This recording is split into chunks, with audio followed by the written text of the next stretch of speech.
আরে ঘর জামাই, বাথরুম পরিষ্কার করে তাড়াতাড়ি বেরিয়ে এসো, বাজারে যেতে হবে। অভিনব জানতো যে এই চাকর বাড়ির অনেক পুরনো চাকর, যার সম্মান তার থেকে অনেক বেশি। হ্যাঁ ভাই। সার্ভেন্ট অভিনবকে 1000 টাকা এবং একটি লিস্ট দিয়ে বলল, দৌড়ে বাজারে যাওয়া এবং মালপত্র নিয়ে আসো। আর শোনো, অনন্যা ম্যাডামের অফিসের বন্ধু চিরাগ আজ আসছে, ওই যে রাতে ওর সাথে দেরিতে আসে। তুই তার স্বামী, তাই না? হ্যাঁ, এবার তোকেই তার খাতিরদারি করতে হবে। কি দেখছিস, যা। সার্ভেন্টের কথায় অভিনব রেগে যাচ্ছিল, তখনই তার ফোন বেজে উঠল। নম্বরটি দেখে অভিনব চমকে গেল। এটা একটি দুবাই নম্বর ছিল। অভিনব কলটি ধরল না এবং তাড়াহুড়ো করে সাইকেলে চড়ে বাজারের দিকে ছুটে গেল। সবজির বাজারে দুবাই নম্বরের কলটি আবারও এলো। অভিনব নজর না দিয়ে হাঁটতেই থাকল। তখন ওই এলাকায় কুখ্যাত গাজ্জু ভাই তার পথ আটকে দিল। তিনি দেখেই বুঝলেন অভিনবটি গোবেচারা প্রকৃতির একটি ছেলে, তাই সে তাকে আরও বেশি বিরক্ত করতে শুরু করল। হেই, আমাকে ধাক্কা দাও কিভাবে? ভাই, তুই গাজ্জু ভাইকে ধাক্কা দিয়েছিস, এবার তোকে দাম চুকাতেই হবে। অভিনব তাদের অগ্রাহ্য করে চলতে চাইল, কিন্তু গাজ্জু ভাই তাকে ঠেলে দিল। কেন কেন তোমরা আমার সঙ্গে এমন করছো? ও প্রভু, ভাই এই তো সেই ঘর জামাই যার সুন্দর বউ আছে এবং যে একজন বিলিয়নিয়ার। ভাই, আমার ছোট ভাই তার বাড়িতে চাকর। সত্যি? এই অপমান সহ্য করে অভিনব মাথা নিচু করে চলে যেতে চাইল, কিন্তু গাজ্জু ভাই তার কলার ধরে বলল, তাহলে আমরা তার বিলিয়নিয়ার বউ অনন্যা দিয়ে। এটা শুনে সব গুদারা হেসে উঠল। অভিনবের ফোন আবার বেজে উঠল।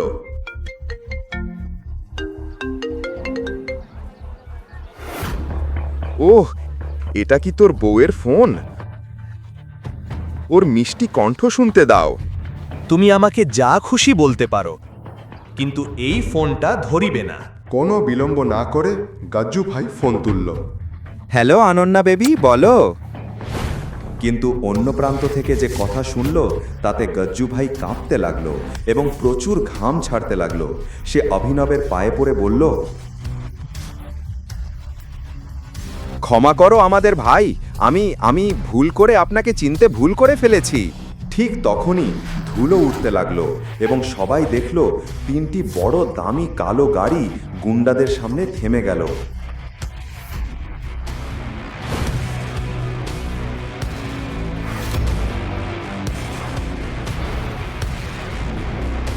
বলেছিলাম না ফোনটা ধরবে না? ওরা আমার লোকেশন খুঁজে পেয়েছে। বাইক চালাও, বাইক চালাও। এটা বলে অভিনব এক গুন্ডাকে ধরে একটি বাইকে চড়ে দ্রুত চলে গেল। উপস্থিত লোকেরা বিভ্রত হয়ে রইল। কেন ফোন ধরার সঙ্গে সঙ্গেই কালো গাড়িগুলো এসে পৌঁছালো? বাজারপত্র কোথায়? আমি একটা সহজ কাজ বলেছিলাম, সেটাও তুই করতে পারলি না। সত্যি বলছি অভিনব, তুমি বাজার থেকে শাকসবজিও আনতে পারলে না। জানো কি, যাও আমার ঘরের মাকড়সার জালগুলো পরিষ্কার করো। তোমার কোমল হাতগুলো শুধু ওই রকম কাজে লাগে। তুমি বেকার। অনন্যা যত দ্রুত সম্ভব অভিনবকে ছেড়ে দিতে চেয়েছিল এবং সবার সামনে তাকে হেয় করে সে চেয়েছিল যে অভিনব নিজে থেকেই তার জীবন থেকে চলে যাক। ঠিক তখনই অনন্যার ফোন এলো কাজলের কাছ থেকে। হেই অনন্যা, তোরা খান্দালাতে মাফিয়া কিং আক্রম স্যারের পার্টিতে যাচ্ছিস তো? আমাদের সব কলেজ বান্ধবীরা যাবে সেখানে। না, আমার মেজাজ ঠিক নেই। অনন্যা, এটা তো মাফিয়া কিং আক্রম স্যারের আমন্ত্রণ, না বলা যায় না। তোকে আসতেই হবে। আর আমরা সবাই আমাদের স্বামীর সঙ্গে যাচ্ছি। তোকে তোর ঘরজামাইকে নিয়ে আসতেই হবে। তোর একটা সুযোগ হবে তাকে ছেড়ে দেবার। কেন? কারণ অনেক মানুষ থাকবে মাফিয়ার দুনিয়া থেকে। হ্যাঁ, এটা অভিনবকে পথ থেকে সরিয়ে দেবার সঠিক সুযোগ। ঠিক আছে, আমি আসছি। আমি ওই অকাজের স্বামীটাও নিয়ে আসব। অভিনব সোজা দাঁড়িয়ে সব শুনছিলেন। তখনই তার ফোন আবার বেজে উঠল। স্ক্রিনে দুবাই নম্বর দেখে অভিনব বাড়ি থেকে বেরিয়ে গেল। আমার বেকার স্বামীর গ্রামের বন্ধু নিশ্চয়ই ফোন করছে। ঠিক আছে, আমি ওকে আমার ড্রাইভার হিসেবে নিয়ে আসব। ঠিক আছে? ঠিক আছে, দেখা হবে, বাই। এবং এখন খান্ডালাতে এমন কিছু ঘটতে চলেছে যা আনান্নাকেও চমকে দেবে।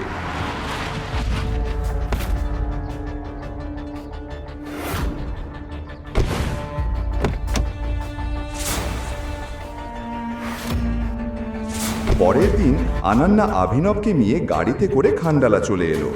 হোটেলটা দেখে অভিনবের চোখ বড় হয়ে গেল।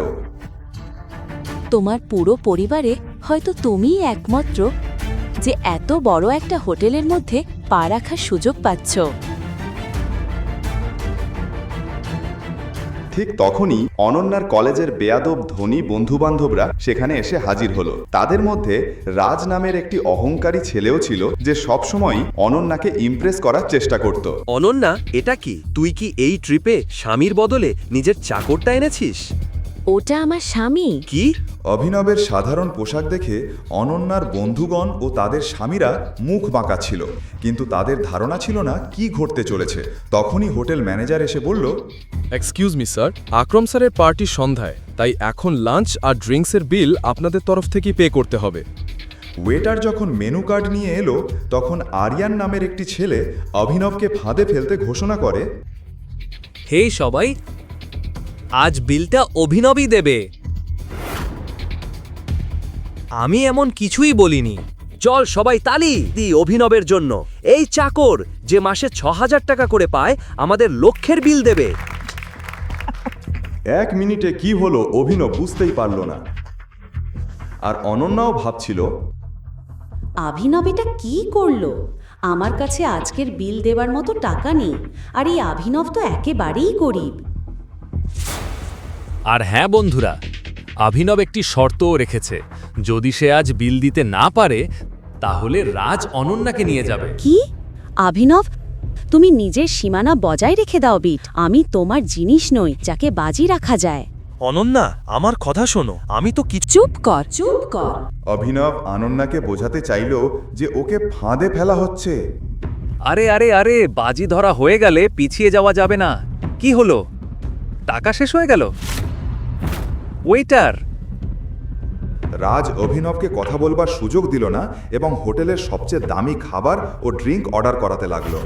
ঠিক তখন কাজলের চোখ পড়ল একটা বক্সিং রিংয়ে। হে রাজ, তুমি তো কলেজের বক্সিং চ্যাম্পিয়ন ছিলে, তাই না? তাহলে আর কি, তোর এবং অভিনবের মধ্যে একটা লড়াই হওয়া যাক। আমাদের খাবার আসার আগে বিনোদনও হবে। এটা শুনে সবার আগ্রহ জাগলো, কারণ রাজ সত্যিই এক ভয়ঙ্কর বক্সার, যার নামে অন্য কলেজগুলো ভয়ে কাঁপত। রাজ এতদিনে 25 জনের নাক ভেঙে দিয়েছে। ঠিক তখনই অভিনবের ফোন বেজে উঠল। অভিনব স্যারের ফোন বাজছে। কে ফোন করছে? রাঘু কাকা।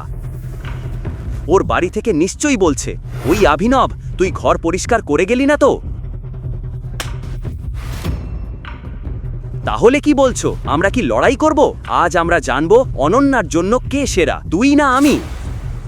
অভিনব, তোমার এখনো একটা সুযোগ আছে, না বলো? অভিনব, তোমার কি রাজের সাথে লড়াই করার সাহস নেই? অভিনব রেগে গেল এবং এখন বলল, আমি বক্সিং করব। বন্ধুরা, তো আজ অভিনব মার খাবে আর আমরা খাবার। রাজও প্রস্তুতি নিয়ে রিংয়ে উঠল। অন্যদিকে আরিয়ান ও তার বন্ধুরা দামি ড্রিঙ্ক ও খাবার অর্ডার করা শুরু করলো। ঠিক তখন রাজ আক্রমণ শুরু করলো এবং অভিনবকে একটা জোরালো ঘুষি মারল। অভিনবের মুখ থেকে রক্ত বেরোতে লাগলো।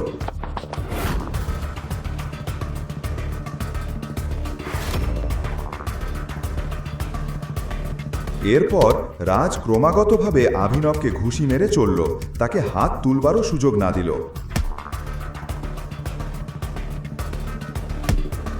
সবাই ভাবল অভিনব এবার শেষ।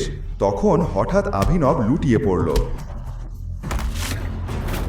বন্ধ কর অভিনব, আত্মসমর্পণ কর এবং এখনই বেরিয়ে এসো।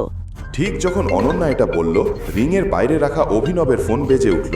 অনন্যা যেন ফোনটা না দেখুক এটাই ভেবে অভিনব দ্রুত উঠে পড়ল এবং ঠিক রাজ আঘাত করার জন্য এগোতেই অভিনব রাজকে এমন এক শক্তিশালী ঘুষি মেরেছিল যে রাজ সেখানেই অচেতন হয়ে পড়ল। অনন্যার দৃষ্টি অনন্যার ফোন থেকে ছুটে গেল মাটিতে পড়ে থাকা রাজের দিকে। অভিনব ঘুষিতেই বক্সিং চ্যাম্পিয়ন রাজকে নকআউট করে দিল। এমন ঘুষি কেবল একজন প্রফেশনাল খেলোয়াড়ই মারতে পারে। এই অভিনব নিশ্চয়ই কিছু লুকিয়ে রেখেছে। অভিনব বেরিয়ে এসে ফোন তুলে নিল এবং রাখল। ঠিক আছে রাজ, চিন্তা করিস না। যদিও এখানে তোকে হারায়ও, আমরা বিল এমনভাবে বাড়িয়েছি যে ও 7 জন্মেও এটি পরিশোধ করতে পারবে না।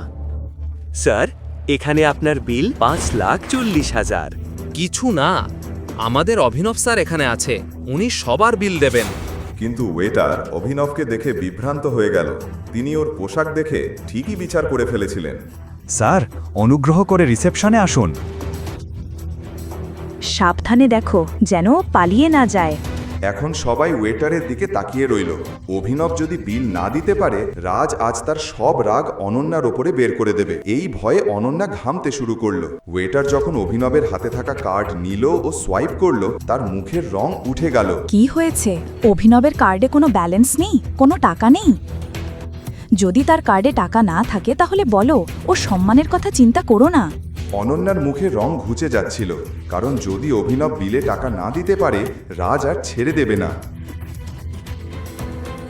কি ব্যাপার, ওনার কাছে কি কোনো টাকা নেই? ওয়েটার কিছু বলতে পারার আগেই হঠাৎ জেড প্লাস সিকিউরিটি গার্ডরা হোটেলের প্রধান দরজায় এসে উপস্থিত হলো এবং সবাই তাদের দিকে আগ্রহী হয়ে তাকালো। মনে হচ্ছে কোনো সেলিব্রিটি এসেছে। ও ঈশ্বর, ওটা মিস্টার দেখভাল, আকরাম স্যারের বস। জানো, ওদের সাথে দেখা করতে বছরের পর বছর অপেক্ষা করতে হয়। যেখানে আমি ম্যানেজার হিসাবে কাজ করি সেই কোম্পানিতে ও বিনিয়োগ করেছে। আজ আমার যেন ভগবানের দর্শন হলো। মিস্টার দিকপাল অভিনবকে চিনে ফেলল। তুমি এখানে কি করছো? মিস্টার দিকপাল অভিনবকে দেখল এবং সবাই মনে করল সে তাদের দিকেই তাকাচ্ছে। তখন রাজ এগিয়ে এলো। অভিনব মিস্টার দিকপালকে অগ্রাহ্য করে মেন গেটের দিকে হাঁটতে লাগলো। তখন মিস্টার দিকপাল হোটেল ম্যানেজারকে বলল, ম্যানেজার, ওর এবং বাকিদের বিল আমার অ্যাকাউন্টে ট্রান্সফার করে দিন। এটা বলে মিস্টার দিকপাল নিজ তার রুমে চলে গেল। 1 মিনিটে এত কিছু ঘটল যে কেউই কিছু বুঝতে পারল না। এই মিস্টার দিকপাল কি কিছু খেয়েছে নাকি? উনি অভিনবকে অন্য কারোর সঙ্গে গুলিয়ে ফেলেছেন। হেই অভিনব, মিস্টার দিকপাল টাকা দিয়েছে তো আমি বাজি জিতেছে। তুমি কোথায় যাচ্ছ? আর সেই যুক্তি অনুযায়ী অনন্যা এখন আমার। আর আজ রাতটা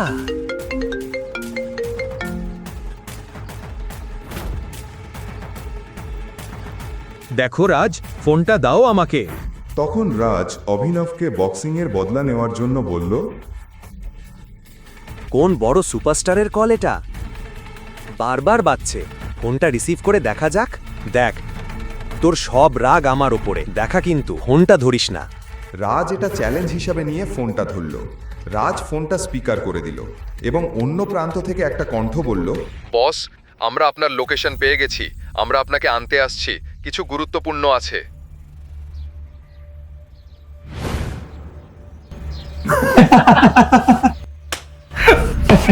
এটা নিশ্চয়ই কোনো রিক্সা চালক বা কেব চালকের ফোন। নিজেকে বস মনে করছে। আনান্নাও এটা মজার মনে করছিল, কিন্তু এরপর এমন কিছু ঘটল যা সবাইকে নীরব করে দিল।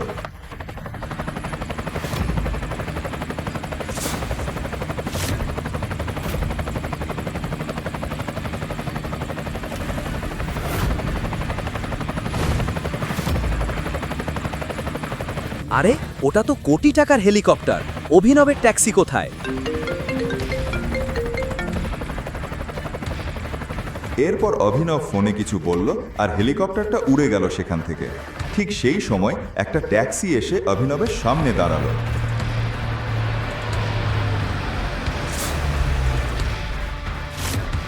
পাহাড় খুঁড়ে ইঁদুর বেরোলো। জানতাম ও এত দামি হেলিকপ্টারে চড়বে। দেখো, ও ট্যাক্সি এসে গেছে।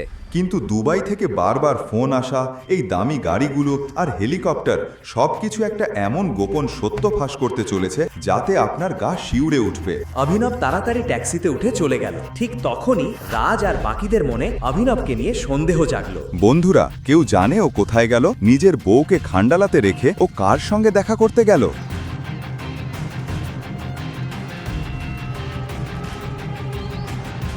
The person you have called is currently busy on another call.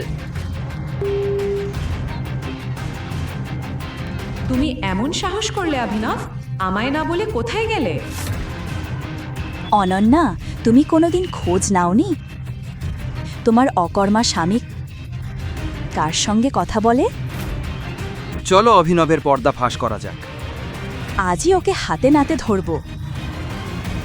এটা বলেই রাজ অনন্যার গাড়ি বের করলো আর সবাই মিলে অভিনবের ট্যাক্সিকে ফলো করতে শুরু করলো।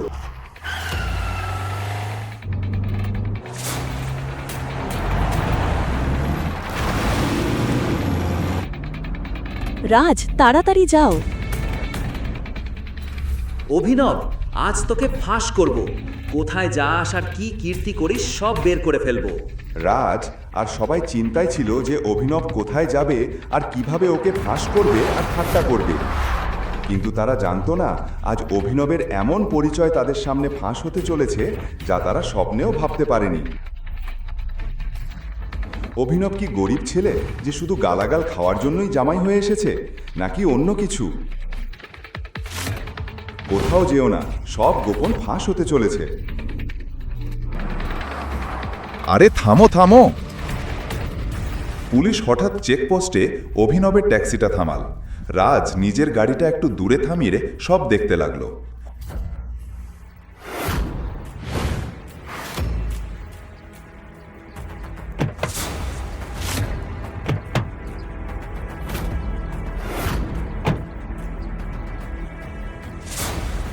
পুলিশ ইন্সপেক্টর অভিনবকে গাড়ি থেকে নামিয়ে চেকিং শুরু করলো। তল্লাশিতে অভিনবের কাছে একটা বন্দুক পাওয়া গেল। বন্দুক দেখে ইন্সপেক্টর বলল,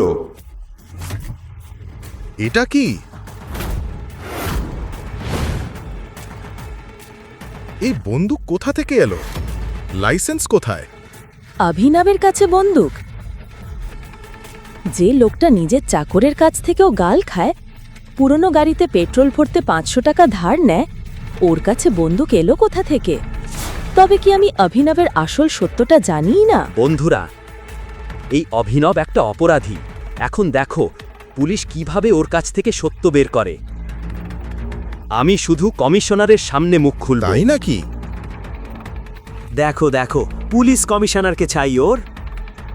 শোন, বেশি চালাকি করার চেষ্টা করিস না, নইলে তোকে উল্টো করে ঝুলিলে এমন মারবো যে তোর আসল পরিচয় বেরিয়ে আসবে। যে লোকটা বাড়ির চাকরদের কাছ থেকেও বকুনি খেত, আজ সে পুলিশের হাত ধরে ফেলল। আমার হাত ছাড়, নইলে লাঠি দিয়ে পেটাব। আরে ছেড়ে দাও ওনাকে। এই চিৎকার শুনে আশেপাশে সব পুলিশ ঘুরে তাকাল। অনন্যার রাজও হতবাক হয়ে গেল। ও পাগল হয়ে গেছে, কেউ কমিশনারকে ফোন করো। এই গোলমালের মাঝেই একটা পুলিশের সাইরেন শোনা গেল।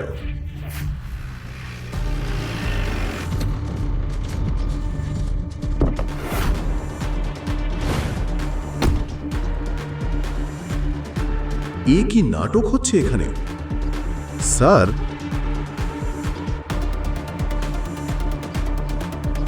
ওনার ওপর হাত তোলার সাহস হলো কেন? কমিশনারকে দেখে সবাই ফ্যাকাশে হয়ে গেল। আর অভিনব যে এতক্ষণ অপমানিত হচ্ছিল, এখন পুলিশেরাও তার সামনে কাঁপছে। কমিশনার ওকেও চিনে ফেলল, কিন্তু কিভাবে? এখানে আনান্না, বাকি সবাই আর পুলিশ ইন্সপেক্টরও ভাবতে লাগলো, তুমি কি তোমার চাকরি ভালোবাসো না? কে ওনাকে ধরেছে? কিন্তু স্যার, ও বন্দুক, মানে ওর কাছে বন্দুক ছিল তো কি হয়েছে? ওটা সেলফ ডিফেন্সের জন্য। আর আমি ওনাকে ওনার জন্মদিনে এই বন্দুকটা গিফট করেছিলাম। ওর জন্মদিনে? কিন্তু ওর জন্মদিনে তো অভিনব ওর মায়ের স্যান্ডেল মেরামত করতে গিয়েছিল। কমিশনার ওকে বন্দুক গিফট করলো? আমি কি স্বপ্ন দেখছি? অনন্যার বাকিরা কিছুই বুঝতে পারছিল না। তখনই কমিশনার অভিনবকে সম্মান দিয়ে যেতে বলল।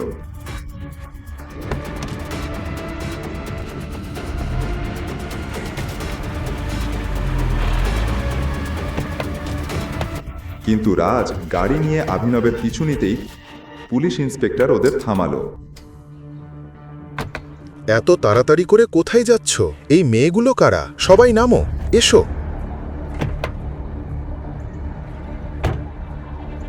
স্যার, আমরা অভিনবজির সঙ্গে আছি, তাই উনি যেখানে যাবে আমরাও সেখানেই যাচ্ছি। ঠিক আছে, যাও।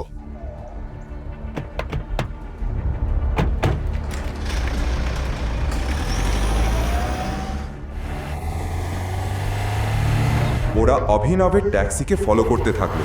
ট্যাক্সিটা একটা বিশাল পুরনো গলি দিয়ে যাচ্ছিল। ঠিক সেই সময় কয়েকটা কালো গাড়ি সেই পুরনো গলি থেকে বেরিয়ে এলো। গাড়িটা অভিনবের ট্যাক্সির সামনে এসে সামনে চলতে লাগলো।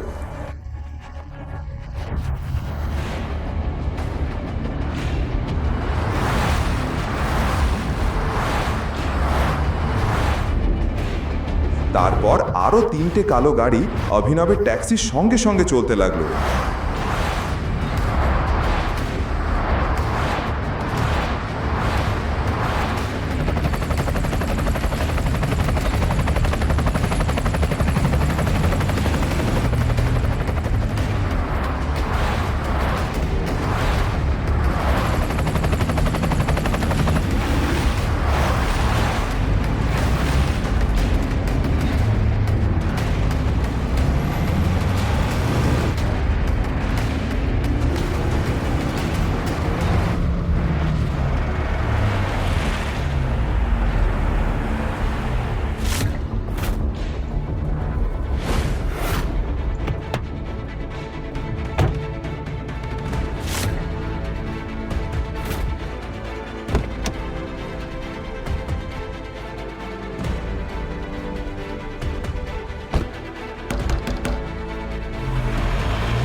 ও মাই গড! অভিনবের দুবাইয়ের সঙ্গে কি সম্পর্ক? আরও দুবাই থেকে ফোন পাচ্ছিল কেন?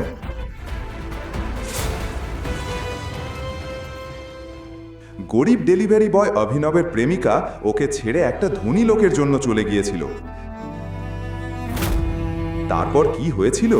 প্রেমে হেরে যাওয়া অভিনব 50 ফুট উঁচু বিল্ডিংয়ের ছাদে উঠে গিয়েছিল নেশা করে। বৈভবী, আমি এই দুনিয়া ছেড়ে যাচ্ছি। তোমার অভিমান আমাকে মেরে ফেলেছে। সেই ধনী লোকটার সঙ্গে সুখে থেকো। আমি যাচ্ছি। ওর জীবনে ভাগ্য কি খেলা দেখাবে কেউ জানতো না। হঠাৎ অভিনব পড়ে গেল নুচে, কিন্তু কোথায় পড়ল সে?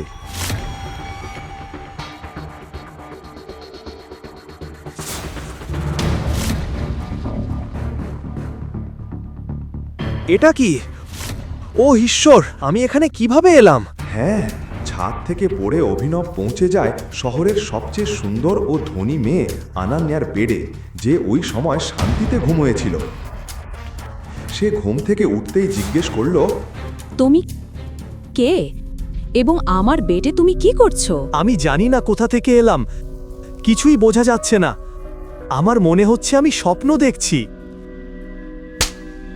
তোমার স্বপ্ন থেকে বেরিয়ে বলো তুমি কে? তুমি কি জানো আমি কে?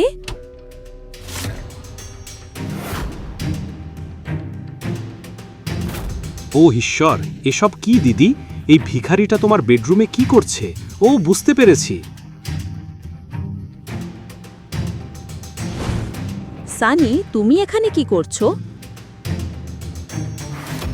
না না, প্রশ্নটা আমার করা উচিত দিদি। এই ছেঁড়া লোকটা তোমার বেডরুমে কি করছে? দেখো দেখো ভাই, আমি নিজেও জানি না কিভাবে এখানে এলাম। আমি শুধু বলতে চাই আমি ছাদে ছিলাম। চুপ কর। পুলিশ আসবে আর পুরো সত্য উদ্ঘাটন করবে। না না দিদি, পুলিশকে কিছু বলিও না। হয়তো তুমি সিং পরিবারের মর্যাদা ভুলে যাচ্ছ। সিং পরিবারের সকল সিদ্ধান্ত এক ব্যক্তিই নেন, মহান রাজা হারদেব পাল সিং, আমাদের সম্মানিত দাদু। দাদুর নামে শুনে অনন্যার কপালে ঘাম জমতে শুরু হয়ে গেল।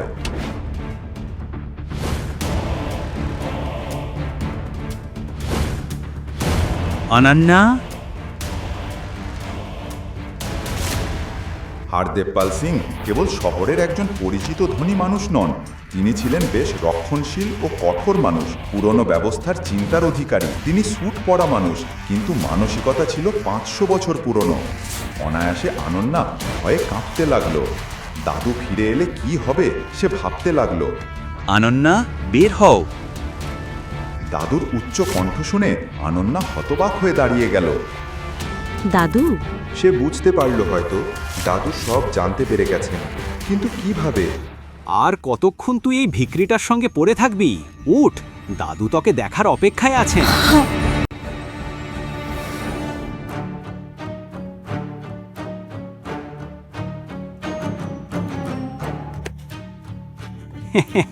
কোথায় যাচ্ছিস ভাই?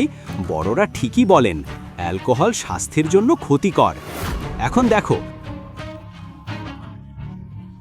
এখন কে রক্ষা করবে আমার দিদিকে দাদুর রাগ থেকে? আর তুই ডেলিভারি বয়, তোর তো যা তা হয়ে গেল।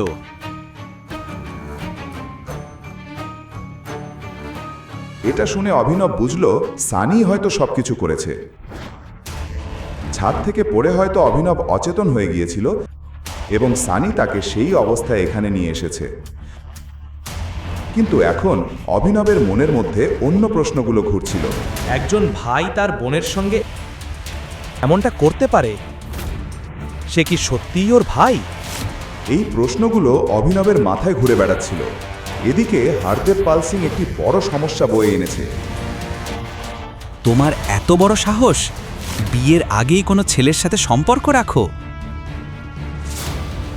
তোমাকে আমি আমার নাতনি বলতে লজ্জা পাই।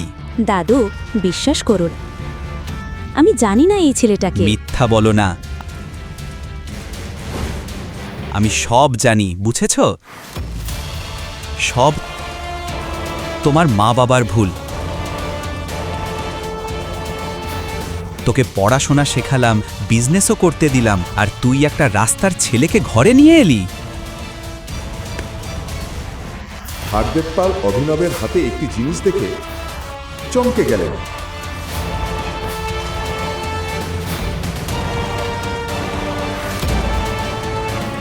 তোমার লজ্জা হওয়া উচিত। তুমি নিজে দাদু হয়ে নিজের নাতনির উপর হাত তুলছো। তাকে এভাবে অপমান করা, তুমি ঠিক আছো? এই কি ন্যায়? হঠাৎ পুরো ঘর নিশ্চুপ হয়ে গেল। কেউ আগে হারদেবের সঙ্গে এভাবে কথা বলেনি। এখানে একটা সাধারণ ডেলিভারি বয় শহরের একজন নামকরা মানুষের সাথে তর্ক করছে। তুই নীচ মানুষ, কি সাহসে আমার দাদুর মুখের ওপর কথা বলিস? তোকে গুলি করে মারব। সানি, ওকে ছেড়ে দাও। সানি বুঝল না কেন তার দাদা এভাবে বলছেন, কিন্তু তার কোনো উপায় ছিল না। তাকে দাদুর কথা মানতে হলো। হারদেব পাল অভিনবকে ওপরে থেকে নিচে পর্যন্ত দেখে অনন্যাকে বললেন, অনন্যা, ওই ছেলেটার নাম যাই হোক, তোকে তাকে বিয়ে করতেই হবে। না দাদা, আমি কিভাবে তার সাথে বিয়ে করব? আমি তোর নামও জানি না। ও মেয়ে, এমন নির্দোষ অভিনয় করো না। তুমি হারদেব সিং এর বিধি জানো না? নিঃশব্দে বিয়ে করো, আর তা আজই। না দাদা, আমি এই দরিদ্রটাকে বিয়ে করব না। আমি বিয়ে করব না। ঠিক আছে সানি, তোমার বোনকে ফার্ম হাউসে নিয়ে যাও, জানতো মাটিতে পুঁতে দাও। এটা শুনে অনন্যা সিং উঠে দাঁড়ালো। সে জানতো হারদেব যা বলছে তা সে বাস্তবেই করাতে পারে, কারণ এর আগেও যে কেউ সিং পরিবারের নিয়মের বিরুদ্ধে গিয়েছে তাদেরও এই এক পরিণতি হয়। অনন্যা এখন দাদুর সম্মুখে অপ্রতিরোধ্য। অভিনব জানতো যদি সে অনন্যাকে বিয়ে না করে এক নির্দোষ মেয়ে তার জন্য প্রাণ হারাবে।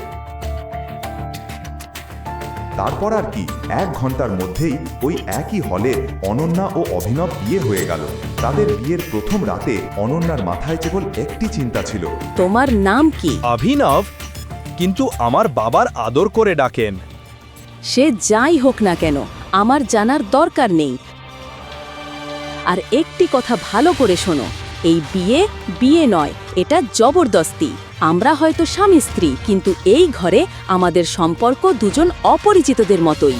অভিনব জানতো যে রাজবাড়ির রানী অনন্যার সাথে একজন ডেলিভারি বয়ের কী বা সম্পর্ক থাকতে পারে, কিন্তু সে এটা জানতো না যে ঈশ্বর যদি তাদের মিলিয়ে দিয়ে থাকেন তাহলে তার পেছনে নিশ্চয়ই কোনো কারণ আছে।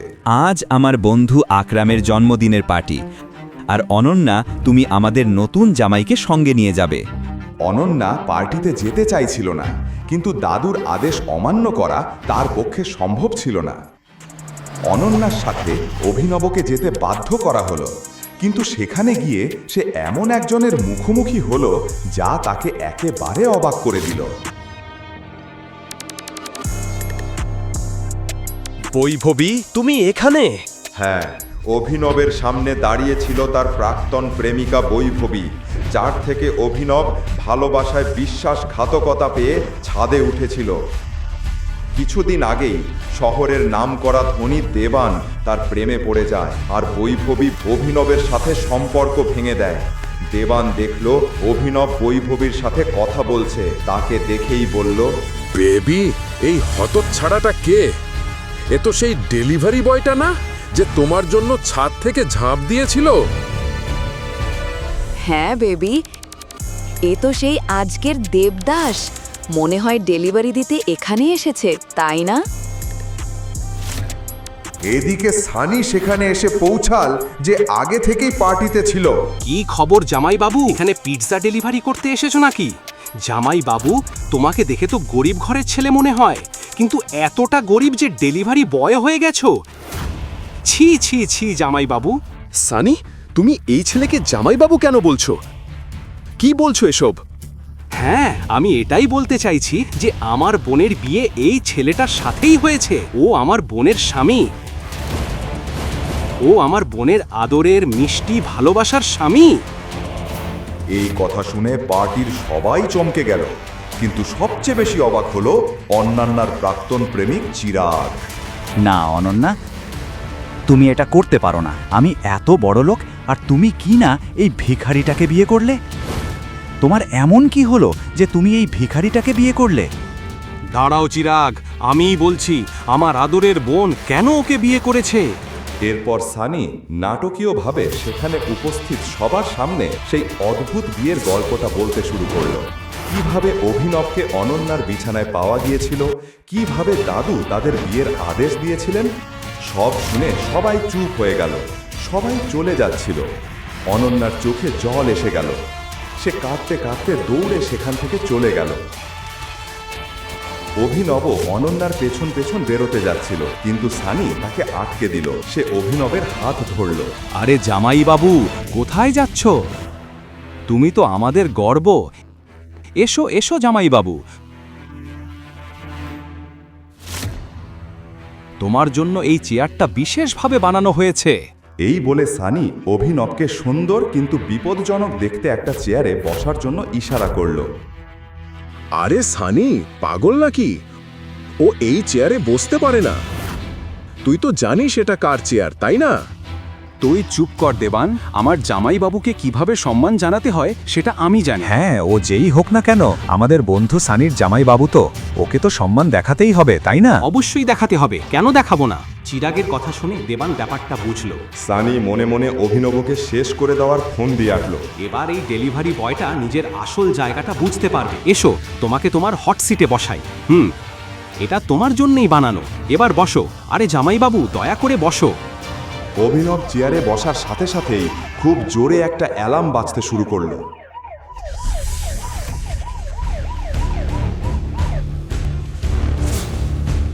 এসব কি হচ্ছে? তুই এটা কি করলি? তুই মাফিয়া কিং এর চেয়ারে বসেছিস, তুই তো এবার শেষ। ওই বিশেষ চেয়ারটা ছিল মাফিয়া কিং গ্যাংয়ের লিডার আকরামের, আর ওই চেয়ারে আকরাম ছাড়া অন্য কারোর বসার অনুমতি ছিল না। কোন মায়ের বেটার এত সাহস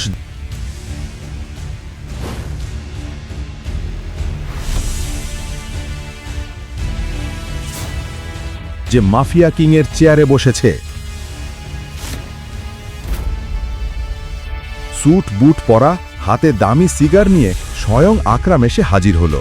অ্যালার্ম শুনে সে বুঝেছিল কেউ মাফিয়া কিং এর চেয়ারে বসার সাহস দেখিয়েছে। তুই কে? তোকে এখন আকরামের রাগ থেকে কে বাঁচাবে? স্যার, আমাকে মাফ করে দিন, আমি এই চেয়ারটার ব্যাপারে কিছুই জানতাম না। অভিনব যখন আকরামের সামনে ক্ষমা চাইছিল তখন আকরামের চোখ আটকে গেল অভিনবের হাতের আংটায়। আংটিটার ওপর একটা বাঘ খোদাই করা ছিল। আংটিটা দেখে আকরামের মুখের ভাব হঠাৎ পাল্টে গেল। রাগের জায়গায় চোখে মুখে ভয় ফুটে উঠল। আংটিটা দেখে আকরামের যেন পুরনো কিছু মনে পড়ে গেল। টাইগার, আমাকে মাফ করে দিন, আমি আপনাকে চিনতে ভুল করেছি, আমি সত্যিই দুঃখিত। আরে আকরাম কাকা, আপনি এই ভিখারিটার সামনে হাত জোড় করছেন কেন? তুই ওকে ভিখারি বললি? ছোট লোক কোথাকার! এই চেয়ার ওর, এই সাম্রাজ্য ওর। ওই আমাদের মাফিয়া কিং গ্যাংয়ের আসল মালিক, আমাদের টাইগার, ওই আসল টাইগার। হে ভগবান! কেন আকরামের মতো একজন ভয়ঙ্কর ডন অভিনবের সামনে মাথা নত করল? কেনই বা সে অভিনবকে টাইগার বলে ডাকল? আকরাম কি অভিনবকে চিনতে পেরেছিল? অভিনব ওরে টাইগারের গল্প কোন নতুন মোড় নেবে? বাকিটা জানতে হলে দেখুন পরের episode, the return of the tiger, শুধুমাত্র পকেট এফএম এর ইউটিউব চ্যানেলে। নিচের লিঙ্ক থেকে পকেট এফএম অ্যাপ ডাউনলোড করুন।